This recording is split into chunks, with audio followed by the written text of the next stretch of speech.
Let me first acknowledge here the presence of Professor Dimsyom Sudin from Jakarta. We have been trying to reach out to each other for the last 3 years. We worked well, we spoke a lot, and I hope that the future will bring us to speak much more. I hope soon to bring a delegation from the World Jewish Congress to Indonesia. As you all know by now, besides that I lost 11 kilos since January 1st, thanks to this plenary, I'm a German. I grew up in West Berlin. I grew up on the west side, what is politically correct, of the wall. This was a wall which kept us away from something which was called at this time East Germany, East Berlin. As a West Berliner, I was not allowed by law to go over to East Germany. There was some exception, but it was a very complicated process. One of my first assignments for the World Jewish Congress was to start a dialogue with the East German, because the East German always pretended we are the good Germans, the bad one are the West Germans. On the Holocaust, we are clean. And Edgar Bronfman said, don't give us this.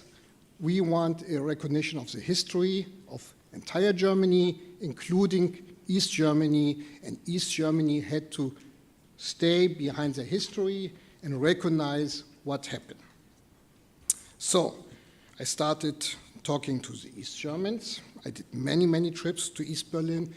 I started to learn and to feel, even that I was a German, even that I spoke the same language, it was a completely other way of living and of thinking.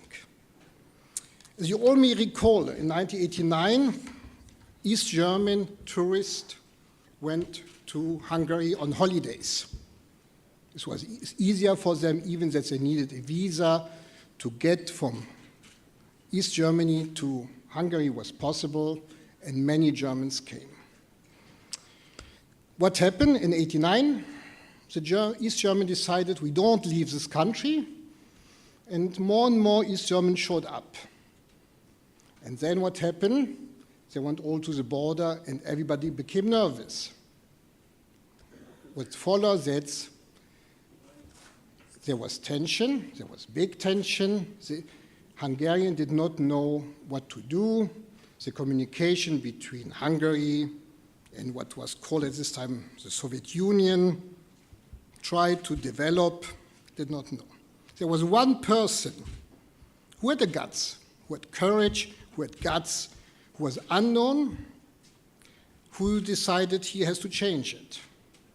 Unfortunately, the history did not recognize until today really who this person was. There are many names circulating, but the real person, and I know it, was the Prime Minister at this time, Miklós Nemeth. Miklós Nemeth is here present in this room.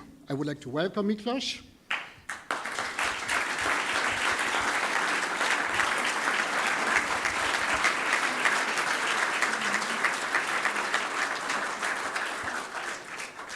Beside changing the history of Europe and us giving the possibility to be today in Hungary, today you come to Hungary like the most normal thing.